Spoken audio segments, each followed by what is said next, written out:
বন্ধুরা, আজকে নিয়ে চলে এসেছি আর একটা খুব উল্লেখযোগ্য রেসিপি, বাঙালিদের খুব পছন্দের রেসিপি কাতল মাছের কালিয়া। আর সেই রেসিপিটা আজ কীভাবে করি সম্পূর্ণটা আপনাদের সামনে তুলে ধরবো। বাই দ্য ওয়ে, আমি শুভ, আপনারা দেখতেছেন ভারতীয় রান্নাঘর কুকিং চ্যানেল। তো চলুন রান্নাটা শুরু করা যাক। তো এখানে আমি 3 পিস কাতল মাছ নিয়েছি, আর যথেষ্টই বড় বড় পিস এগুলো। আর প্রথমে এটা ম্যারিনেট করবো, আর ম্যারিনেশনের জন্য প্রথমে দিয়ে দিচ্ছি লবণ, তারপর দিয়ে নেব হলুদের গুঁড়ো, তারপর দিয়ে নেব আমরা সাদা তেল। আপনার ইচ্ছা করলে এখানে সরষের তেল ব্যবহার করতে পারেন।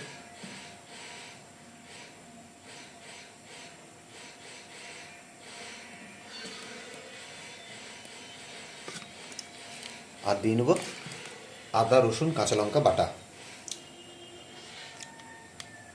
এটা আমি আগে থেকেই বেটে রেখেছিলাম। আর এখন এবার সমস্ত মাছের সাথে মশলাগুলো ভালো করে মাখিয়ে নেব। আর মাখিয়ে নিয়ে আমি 15 মিনিটের জন্য রেখে দেবো, যাতে সমস্ত মশলাগুলো মাছের সাথে অ্যাবজর্ব হয়ে যায়। তো মাছগুলো ভেজে নিব, আর তার জন্যই ফার্স্টেই আমরা তেল দিয়ে নিচ্ছি, সরষের তেল। আর এখানে আমি 100 ml মতো সরষের তেল ব্যবহার করব। আর তেল গরম হয়ে গেছে, দেখুন বন্ধুরা, ধোঁয়া উঠতেছে। আর এখন আমরা মাছগুলো ভেজে নেওয়ার জন্য দিয়ে দেবো।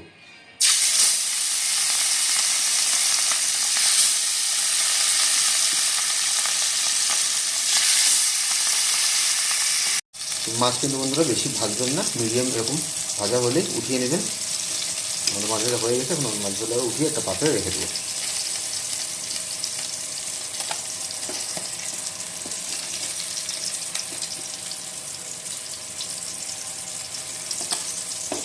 মাছ ভাজার পর বন্ধুরা এখন গ্রেভিটা বানিয়ে নেব। আর তার জন্য ফোড়নে দিয়ে নেব 3টা এলাচ, 3টা লবঙ্গ, 3 টুকরো দারচিনি, আর 2টা তেজপাতা।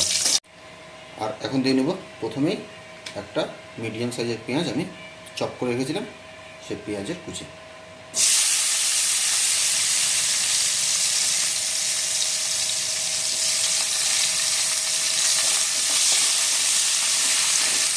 পেঁয়াজটা ভাজার সাথে সাথেই বন্ধুরা আমরা দিয়ে নেব চিনি এর মধ্যে। আর চিনিটা এই সময় ক্যারামেল হয়ে যাবে এগুলোকে। আর এখানে কিন্তু আমরা এই রান্নাতে দুইভাবে পেঁয়াজ ব্যবহার করবো। প্রথমে তো আপনারা দেখে নিলেন কুচি করে ব্যবহার করেছি, আর এখন ব্যবহার করে দিচ্ছি বেটে রাখা পেঁয়াজ। এটা আমি একটা মিডিয়াম সাইজের পেঁয়াজ বেটে রেখেছিলাম।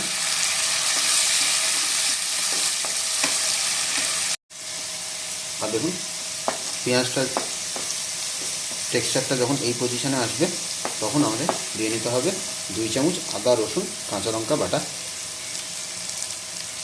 আমি আবারও বলছি, এটা আমি আগেই বেটে রেখেছিলাম। আর এখন আদা রসুন কাঁচা লঙ্কাটাকেও ভালো করে একবার কষিয়ে নিতে হবে, মিনিট 1.5-2 ধরে। আদা রসুন আর কাঁচা লঙ্কা পেস্টটা কিন্তু কষানো হয়ে গেছে। আর এখন সময় হয়ে গেছে কিছু গুঁড়া মশলা দিয়ে নেওয়ার। প্রথমে দিয়ে নিচ্ছি কালারের জন্য 1 চামচ হলুদ গুঁড়ো,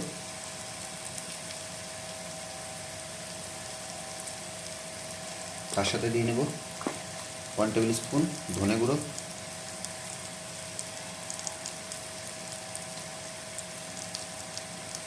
তার সাথে দিয়ে নেব 1/2 টেবিল স্পুন জিরা গুঁড়ো,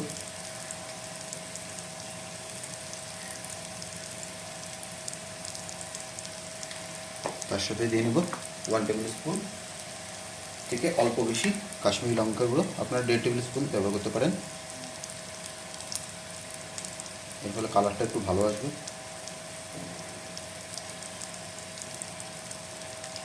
আর সবশেষে দিয়ে নেব লবণ।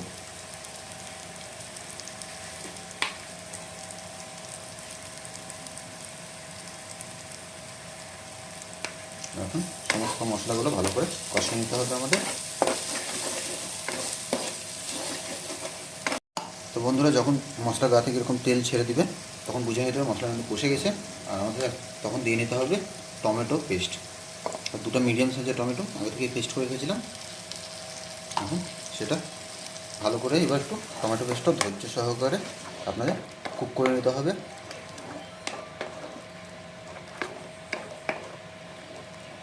তো আমাদের কিন্তু টমেটোটা ভালো করে কুক করা হয়ে গেছে। আর এখন বন্ধুরা আমরা দিয়ে নেব 20 ml টক দই। আর এই টক দই দেওয়ার সময় কিন্তু বন্ধুরা একদম ফ্লেমটা লো করে দেবেন, নাহলে কিন্তু দইটা ফেটে যাবে। একবার দইটা ভালো করে মিশিয়ে নেওয়ার পর তারপর আপনারা ফ্লেমটা হাই করে দিতে পারেন।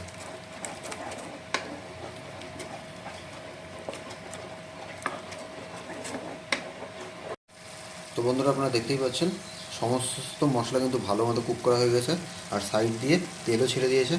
আর এখন সময় হয়ে গেছে এখানে গরম জল দিয়ে নেওয়ার। আর আমি আপনাদের বন্ধুরা সবসময় রেকমেন্ড করবো আপনারা কিন্তু ঠান্ডা জলের পরিবর্তে যদি গরম জল ব্যবহার করতে পারেন তাহলে গ্রেভির টেস্টটা ভালো আসে। আর এখানে আমি বেশি জল দিব না, কারণ যেহেতু এটা কালিয়া, তো আমি এটা সেমি গ্রেভি বানাবো। আর গ্রেভিটা আপনাদের যদি এরকম ফুটে ওঠে তখনই আপনাদের মাছগুলো দিয়ে নিতে হবে।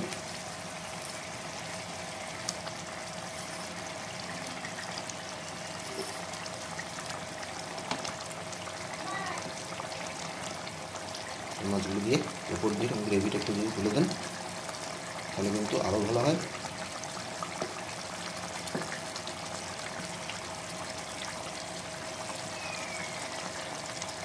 এখন আমি 5 মিনিটের জন্য লো ফ্লেমে ফুটতে দেবো।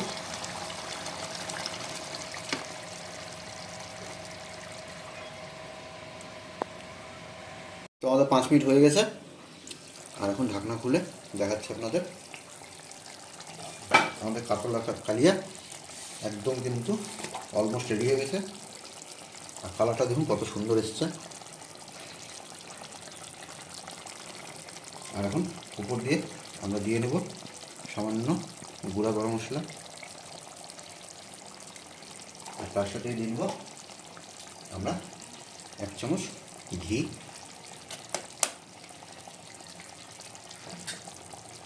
আর এখন ঘি আর গরম মশলাটা একবার মিলিয়ে নেব সমস্ত গ্রেভির সাথে।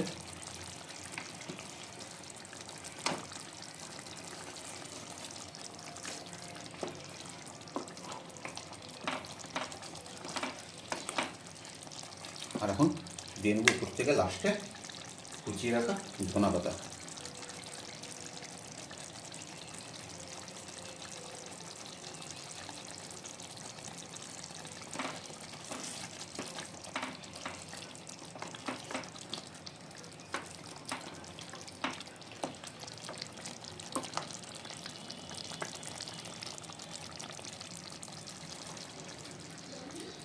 তো বন্ধুরা আপনারা দেখতে পারলেন কত সহজে আমি আপনাদের কাতল মাছের কালিয়া রান্নাটা করে দেখালাম। তো যদি ভিডিওটা আপনাদের ভালো লেগে থাকে তাহলে অবশ্যই একটা লাইক করে দিন, কমেন্ট করে জানাবেন আজকে ভিডিও কেমন হলো। আর কোনো নতুন বন্ধু চ্যানেল আসতে হলে অবশ্যই সাবস্ক্রাইব করে আমাদের পাশে থাকবেন। আজকের জন্য টাটা, দেখা হচ্ছে পরবর্তী কোনো ব্লগে।